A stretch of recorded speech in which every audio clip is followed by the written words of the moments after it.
Okay, good afternoon. This calls to order the meeting of our School Health Advisory Council for February 12th, 2025. Present are our SHAC members, Shelby Balzer, Assistant Superintendent of Administration and Human Resources, and Ms. Weiser, our co-chair. Kieran King is not present today. She is out of town. And so on our agenda today, we're going to review the Campus Climate and Relationship Survey, which was part of our bullying prevention requirements. And so we're going to go through those results, and we will post that presentation out with our recording of this meeting. We'll also update the fentanyl curriculum and how it's being used, and Ms. Weiser is going to discuss that. And we have an update for you along with a handout about human sexuality, a change in how we opt in or opt out of human sexuality curriculum. And then we'll kind of discuss if anything else needs to come up for business and adjourn. And then our next meeting date will be April the 9th. It'll be the last one of this school year. So with that, we're going to go ahead and start with the School Climate and Culture Survey. And so what we've done is taken what you have on your table. I'm going to have to talk loud so that picks it up. Just sorry about that. What you have on your table is the copy of the questions that were sent, and you guys, in the last meeting that we held, which was at Tybee High School, we went through probably 100 or more questions, and you guys helped us narrow those down, place them in age brackets, and then Ms. Weiser, myself, Ms. Manchester, and Leah Toll, which is the school district social worker, helped us kind of put those in brackets for how we would push them out to students. You can see on both the TV too and the screen either way. So this is the minimum standards, right? So this is defining positive school culture and building healthy relationships. This is the survey that meets that requirement. And again, our plan is to use the same survey that we've developed this year and use it again about the same time next year, which is a good split. It's right at the end of the first semester going into the second semester, and so kids have experience on the campus that we're asking them about. And then we'll collect that data K through 12 each time about the same time of year. So here are the logistics, and I said you have a couple of questions. So we selected the question pool, we used your input, developed a survey based on that. The survey was delivered online, so it was a link that was shared K through 3, and then 4 through 12. The K through 3, you see the questions, they had 9 questions, 1 plus 1, I apologize guys, we're going to get you caught up too. 1 question was just for them to identify their campus, because otherwise it's an anonymous survey. And then 32 questions for, you can see those questions for the 4th through 12. So everybody 4 through 12 took the same survey in that respect. And then we were able to use that data. We're going to show you a couple of areas of data. We're not going to go through all 32 questions. At the secondary, it would take quite a bit of time. And then again, our intent is to make sure we use this survey each time, about the same time of the year.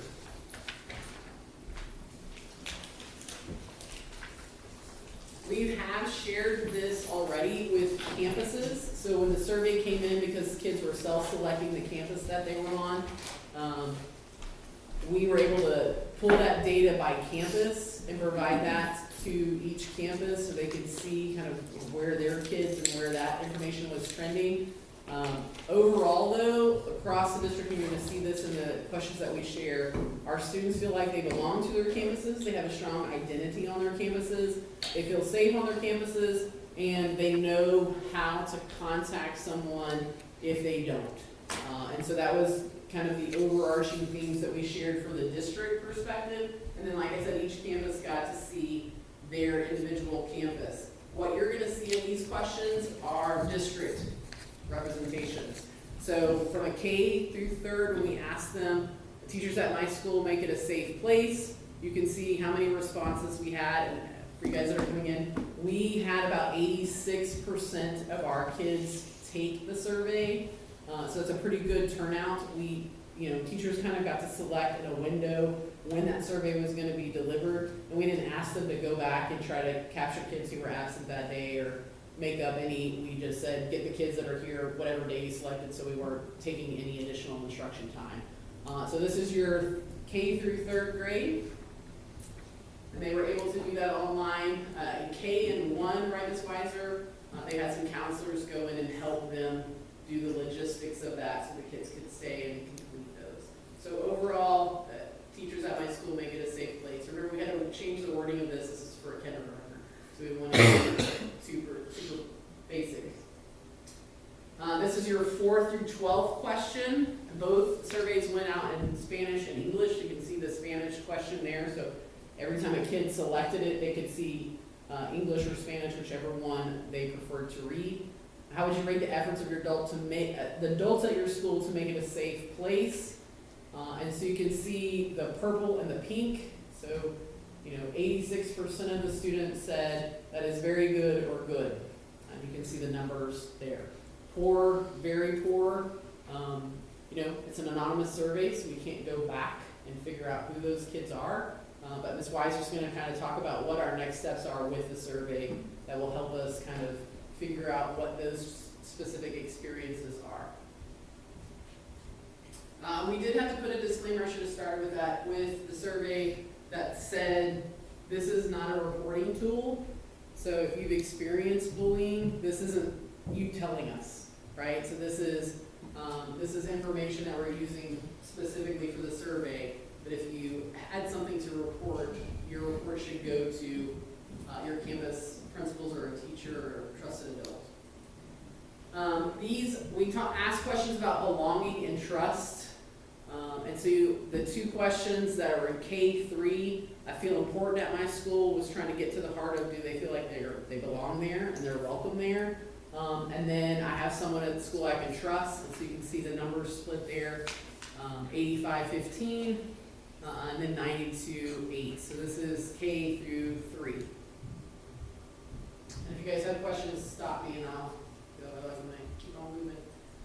The question about belonging at the secondary 4 through 12, I feel that I belong at my school. And again, you can see strongly agree and agree, well over a pretty good percentage. And then again, you have 12 and 7 at disagree or strongly disagree. I will tell you that one of the things that schools work hard at is making sure kids are connected to opportunities that they enjoy and love. It is harder to do that at the elementary. There's just not as many opportunities. As they go up 6 through 8, you get a little more. By the time you get to 9 through 12, there really is a whole lot of things that they can connect to and belong. And so that may be a point of emphasis for what we need to look at next, of finding other ways at younger grades to help kids feel connected. Trust question, 4 through 12. So this is there. I have somebody at school who I can trust. Pretty good amount of kids have someone on their campus that they know that they can go to, and that's really aligns with our P3 campus, which is our anonymous reporting system, and our kind of prevention piece is they go to a trusted adult. That if they see something or say something or hear something, that they should try to find a trusted adult. So to say that they have, the overwhelming majority have a trusted adult, makes us feel good about that campaign. Reporting, I feel comfortable telling a teacher about mean behavior. You can see the split there. So Ms. Weiser again is going to address kind of some of what that tells us and what we can do for our next steps in our younger grades. 4 through 12, very similar split. In terms of the data, do you feel comfortable telling a teacher or staff member about unkind, harassing, or aggressive behavior? We went away with the word bullying as much as we could, because I think we discussed when we were picking questions that is a very broad term that is used a lot. And so we were trying to get to the heart of what it is you're experiencing and what you're reporting. Here's another one about reporting 4 through 12. I know who to report bullying, harassments, or mean incidents to at my school. And they do know. And so the gap there is we got to make them comfortable doing it. All right, Ms. White. Okay, did my slide go up after it? Let's see. It It did, okay. So, when we look at this data, overall, we have some really positive things there that we can look at and see what's good. Even when we look at question number 10 asked about, I feel that I belong to my school. We had, I'm sorry, I have someone at school who I can trust. We had 92% of our 4 through 12 say, yes, I have someone I can trust. And when we think about that 8%, that was still 100 kiddos who don't have someone, or almost right around there, someone they feel like they can trust. And so looking at that, even though overall this is really good, the majority of our kids have that, how do we reach out to those kids and help them feel like they belong and have that trusted adult that they can go to? Because all the research shows us that if kids feel like they belong and they have a trusted adult, that they will reach out when they need help, and it reduces mass incidences that happen when students feel like, okay, I have a stake in this. And so our goal is always to be at that 100%. And so district-wide, what we do is we look at what do we do district-wide, you know, our PBIS that we have across every campus, our Capturing Kids' Heart, our comprehensive school counseling programs. We can take this data and look at what are we already doing, what are great, is there any little tweaks that we can do that would improve this, and then where are our gaps, those areas that we could work on putting something in place. And so there's going to be pieces that we're going to look at district-wide, and then there's things that we will review and look at campus-specific and take their individual information. It was pretty interesting to look at the district information and then look at the campus information, and knowing the unique needs and developmental place of like our middle school students, you would expect to see some places skewed, but overall our campuses district-wide were pretty comparable with our numbers. So they can take that data and really digging into the developmental stage of where their students are, and they can focus on those things that are done well, and then how can we just tweak a little bit to improve what we're already doing, and then what needs that additional support, and then who and what can we create to help an initiative to close the gap in those areas. So possible next step examples is when I was looking at the data, there were 2 areas that were identical, K3 through 412, and that was our comfort with telling staff about mean behavior. Overall, our numbers look pretty good. Our kids overall feel like they can report to students, but even with having 86, let me find my numbers. I should have wrote it out clear for you, I'm sorry. Okay, so 77% said that they feel comfortable sharing at 4 through 12, feel comfortable sharing with an adult when something's happening. But that still leaves a little over 500 students who don't feel comfortable. And so having any students that don't feel comfortable is unacceptable. I want it 0. Yes, our numbers look good, but we can improve on that. And so that would be an initiative that maybe would be something that as a district or campuses we want to dive into. And so some next possible steps, depending on the developmental level of students, is looking at, do we have some student focus groups where we get information? That's also going to tie into administration and staff want my opinion and ask me about what's important. So it's also going to increase other areas that help improve school safety and reduce bullying. And so it'll just help gain insight into the hindrances of reporting And based on their feedback, then we can, if we need to maybe create staff training to help support that, how do we create an environment where kids know it's okay to come and tell me stuff and I will respond and help you through this. Or maybe there needs to be some kind of campus campaign that is put on, and maybe we utilize those students' information in creating that campaign. And so those are examples of what we will do and you glean from this survey to help improve each campus. Any questions about the survey or the data or next steps or ideas for next steps, what you see? And you said all of the campuses were comparable? They were, for the most Mhm. part, pretty comparable. Yeah. I mean, you know, few percentages here or there, but I was very surprised about across the board how level it really was. Yeah, I guess you just have to get creative in that K through 3 and getting them to feel like they belong, because it's so hard when they're that little to be able to extend, you know, it's like when you get 4th and 5th grade, at least you have like more opportunities at, you know, there are, I'd say, greater chances with like UIL and things, you know, like outside things, so I don't know. Well, and that's one thing, you know, they don't have the, in, like at Tybee High School and the middle school, if a kid has an interest and there's Right. not a club or Right. an activity that surrounds it, they can go to a staff member and get them to, will you sponsor me? They go to the principal and voila, you now have a built specific Yes. club Yes. and you can belong. It's a little bit harder at the younger age to be able to do that, because where does that fit? You know, do we somehow have things that we can build into PE, or you know, the character councils that we have across the district is a great way to get kids involved. And on that, we really want the demographics of the kids to represent the demographics of that campus.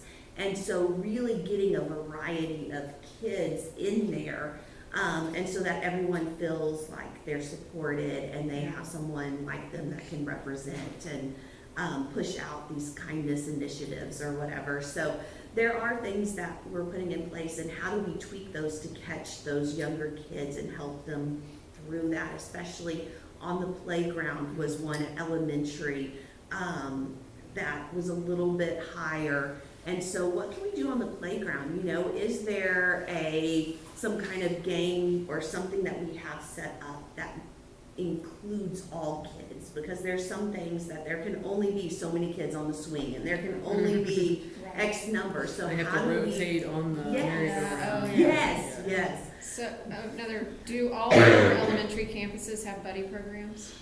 Oh, that's a good question. Oh, we're the Um, older, I'm sorry. We're the old, yes, Yeah, yes. Tally does too. Yeah. And I mean, I feel like that is so great, Beneficial. because my second grader loves being with his 5th grade buddies, and my 4th grader loves being the buddy to a younger kiddo. And I mean, I think it started, I don't know, I think when my middle was in, my 4th grader was in 1st grade and my oldest was in 5th grade, and they were buddy classes together, and it was super sweet. But I feel like that's, and if they could even plan a recess with their buddy class. Yeah. Well, the buddy bench is what we were thinking of too. On the Yeah, playground. yeah, Yes. Because Yes, it's got a that's whole curriculum, so it does come Yeah. up. The kids verbalize how they're feeling. Yeah. And at that age, you try to help them frame that, because it's, you know, right now it's forever to me. Yes. So you really do have to help them verbalize and know that it's temporary.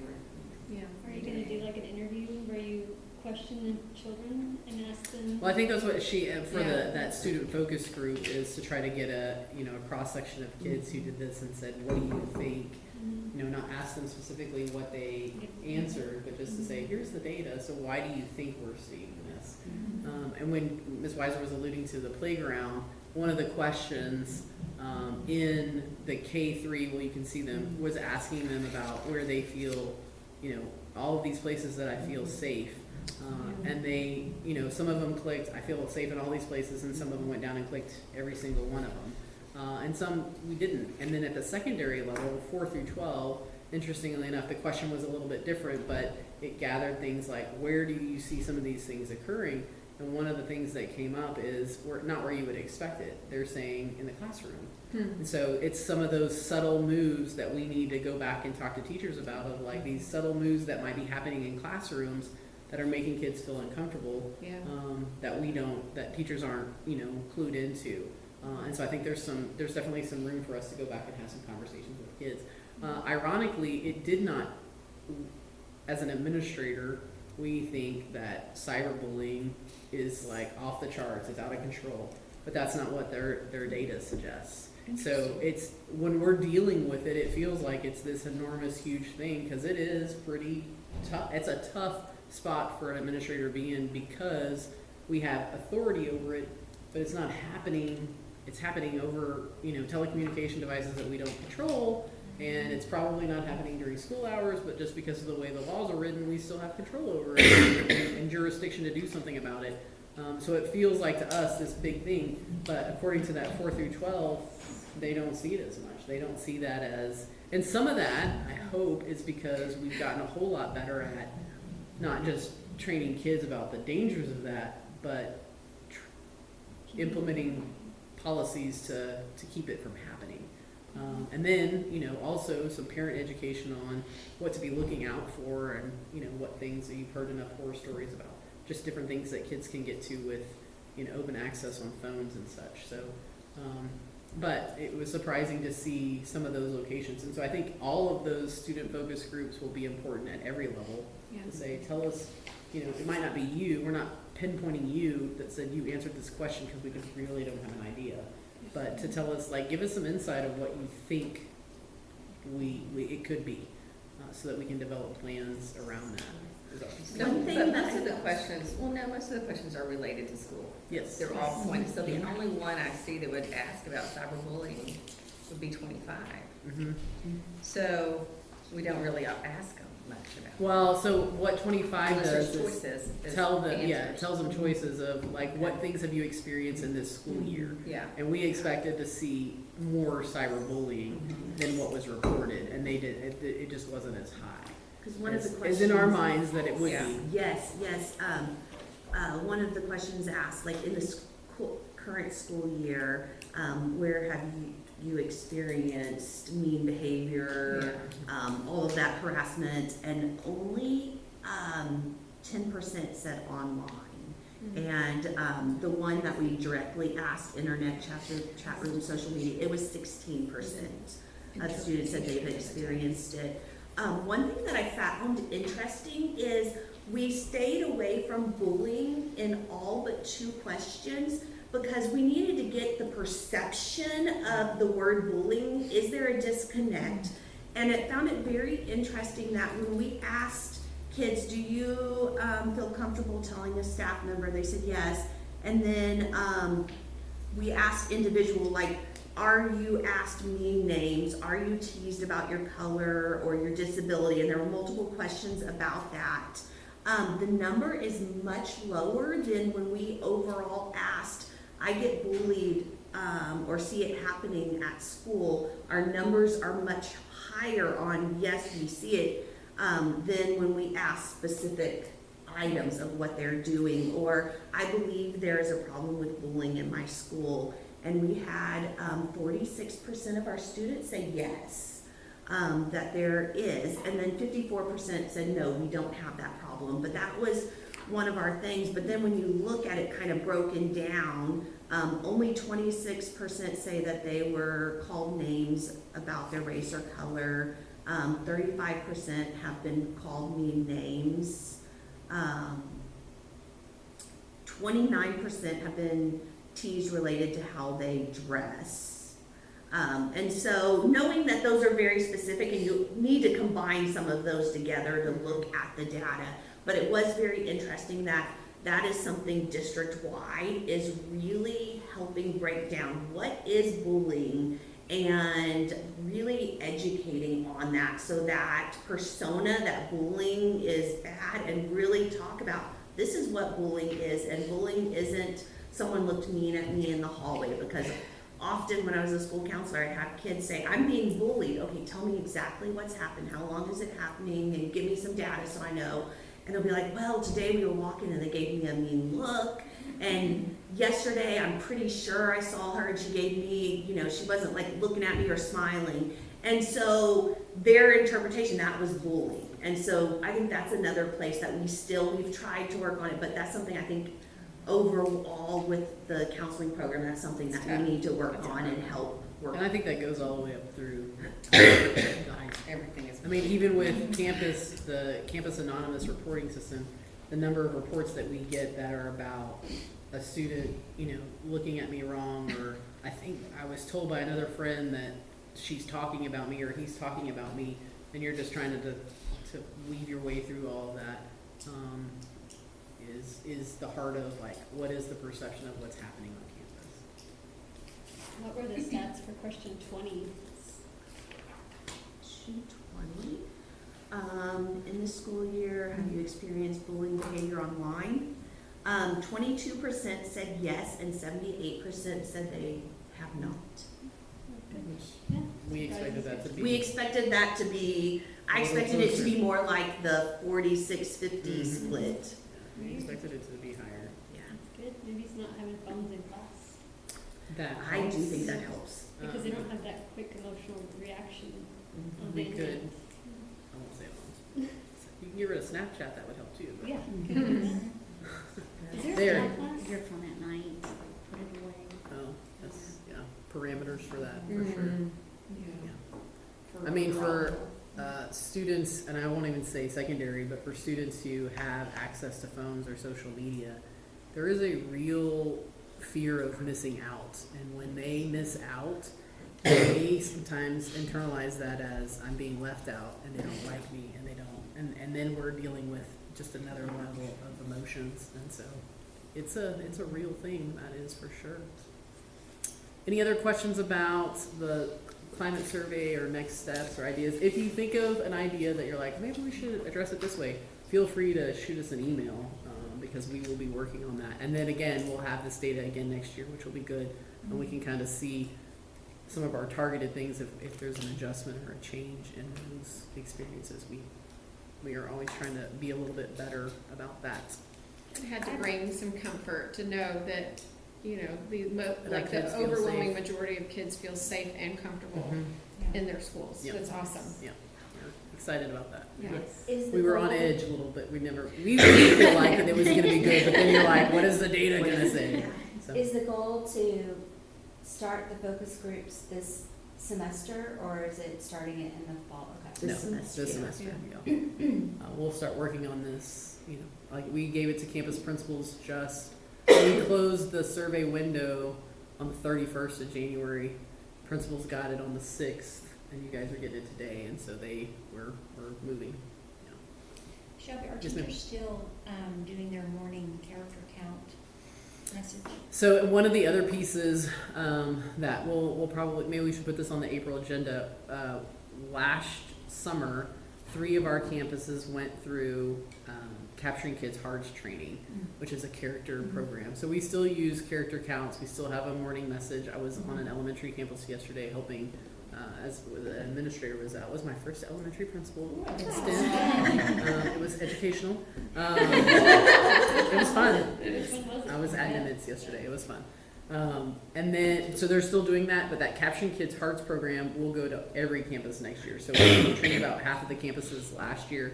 We'll train the other half this year. And it has a lot of what we would consider tier 1, like intervention, bullying intervention, behavior intervention, prevention things that we can do in the classroom to help, So all of that will be across the district next year. I know Hal Peterson has it this year. Starkey has it this year, as well as Daniels. And I so like it better than the character counts. the- I feel like it's more encompassing of all the things in general Yes. than character So it's counts. got a curriculum. And it has curriculum with it, Yeah. and lessons, it Yeah. has teacher and counselor Yes. lessons, so it's pretty neat. Let us gather that information. We'll put that on our agenda for April 9th so you can hear more about that, since we kind of piloted it in those 3 campuses this year, but we like it so much that we're gonna great. get everybody. And I feel like and really it will involves be the students more than character counts. does. yes. Yes, yes, I would agree, yes. Gives them opportunities to assume some leadership roles and some have, it aligns with, you know, essentially our behavior management or prevention and PBIS. It'll all fit together very nicely. And like I said, we've piloted it and decided that we like it so well that we're gonna bring it to every campus. The benefit of it is it doesn't change. So once they start learning it in kindergarten, the wording and the messaging and the pieces of it will stay the same all the way through the high school. So it's kind of exciting to see.